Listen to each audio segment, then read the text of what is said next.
రాష్ట్ర ప్రజలందరికీ కూడా అనేక రకాలుగా వైద్య రంగం కానివ్వండి, లేకపోతే సంక్షేమ రంగం కానివ్వండి, వ్యవసాయ రంగం కానివ్వండి, రైతుల పండించిన పంటల్ని కొనటంలో కానివ్వండి, గిట్టుబాటు ధరలు కానివ్వండి, విద్యార్థులకి తల్లికి వందనం లాంటి కార్యక్రమాలు అన్నీ కూడా ప్రజలకి సంతృప్తికరంగా అందుతున్న పరిస్థితుల్లో చంద్రబాబు నాయుడు గారికి, కూటమి ప్రభుత్వానికి మంచి పేరు వస్తుందని తట్టుకోలేక కుతంత్రాలు పన్నుతుంది వైఎస్ఆర్ కాంగ్రెస్ పార్టీ అని చెప్పేసి మనం చేస్తామన్నా. నేను అన్ని ఫేక్ ప్రచారాల్ని ప్రజల్లోకి తీసుకెళ్తూ ప్రజల్లో ఆందోళన సృష్టించి, లేని పరిస్థితులను సృష్టించి, భయాందోళనలు సృష్టించి రాజకీయ లబ్ధి పొందాలనుకోవటం ఇంతకంటే దిగజారుడు రాజకీయం ఉండదని చెప్పేసి నేను భావిస్తా ఉన్నాను. నేను ఏదైనా సమస్య ఉంటే సమస్యని ప్రభుత్వం దృష్టికి తీసుకురావాల్సిన బాధ్యత ప్రతిపక్షానికి కాబట్టి తప్పుకోకుండా వాస్తవాల ఆధారంగా ప్రభుత్వ దృష్టికి తీసుకొస్తే దాని మీద స్పందించకపోతే ప్రజలు గుర్తిస్తారు ఆ తప్పుని.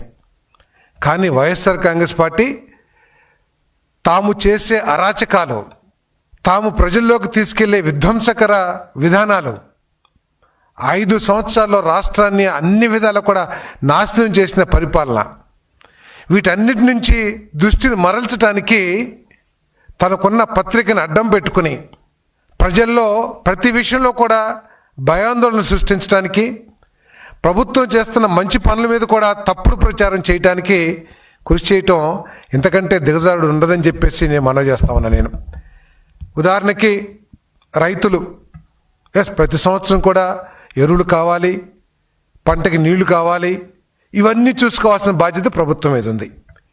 మీరు 5 సంవత్సరాల్లో చేసిన పని ఏమిటి?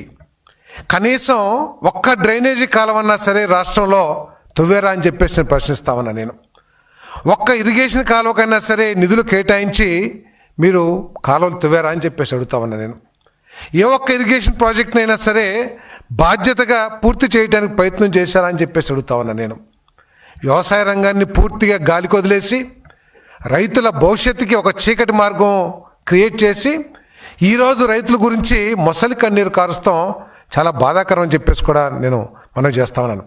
మీరు మొసలి కన్నీరు కారుస్తే రైతులు గుర్తిస్తారు, రైతులేమి అమాయకులు కాదు. కానీ మీరు భయాందోళన సృష్టించి, ఉదాహరణకి యూరియా ఉంది, యూరియా మీరు 5 సంవత్సరాలు పరిపాలన చేశారు, మీరు ఎన్ని టన్నులు తీసుకొచ్చారని చెప్పేసి నేను అడుగుతా ఉన్నా. నేను అదే అప్పుడు ఎంత ఆయకట్టు ఉందో ఇప్పుడు కూడా అంతే ఆయకట్టు ఉంది, కొంత పెరిగే ఉంటుంది. ఎందుకంటే కొన్ని హంద్రీనివా లాంటి ప్రాజెక్టులు, ఏదైతే ఇరిగేషన్ ప్రాజెక్టులు, డ్రింకింగ్ వాటర్ ప్రాజెక్ట్ ఉందో, మీరు రాయలసీమ బిడ్డ అయ్యిండి కూడా కనీసం రాయలసీమ ప్రజల మీద కూడా ప్రేమ లేకోకుండా కనీసం ₹1 కూడా మీరు ఖర్చు పెట్టిన విషయం వాస్తవం కాదా అని చెప్పేసి అడుగుతామని నేను.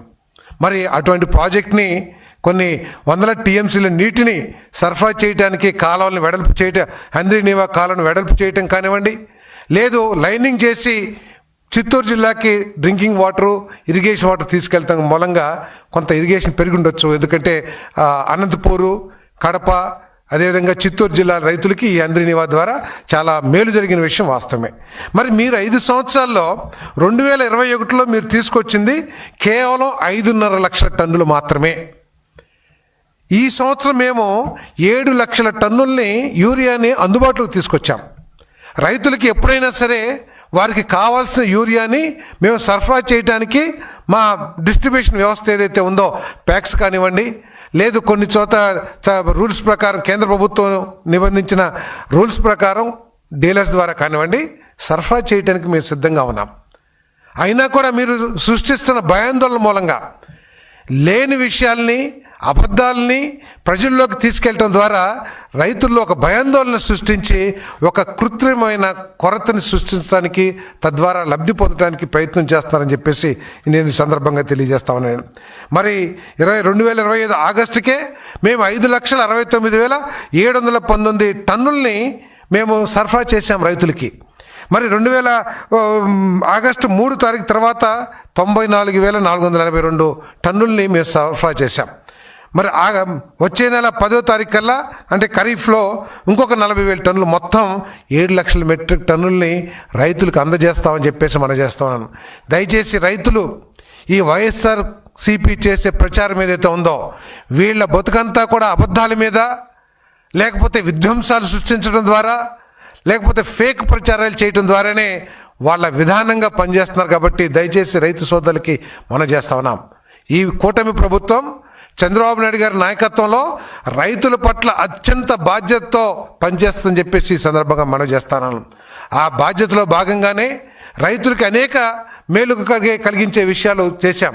మరి ఉదాహరణకి రాష్ట్రానికి మరి లైఫ్ లైన్ జీవనాడి లాంటి పోలవరం ప్రాజెక్ట్ని సర్వనాశనం చేసేస్తే ఆఖరికి వాళ్ళ మాటల్లోనే ఈ ప్రాజెక్ట్ ఎప్పుడు పూర్తవుతుందో చెప్పలేని పరిస్థితి అని చెప్పేసి ప్రకటించేంత వరకు విధ్వంసం చేసేస్తే మరి మన ముఖ్యమంత్రి గారు ఈ రాష్ట్రానికి జీవనాడి లాంటిది, రైతులకి రాబోయే కొన్ని దశాబ్దాలు ఎటువంటి ఇబ్బంది లేకోకుండా రైతులు చక్కగా వ్యవసాయం చేసుకోవాలనే లక్ష్యంతో 2027కి పూర్తి చేయడానికి అన్ని సకల చర్యలు కేంద్ర ప్రభుత్వం సహకారంతో తీసుకుని పూర్తి చేస్తున్న విషయాన్ని ఒకసారి గుర్తించమని చెప్పేసి మనం చేస్తాను.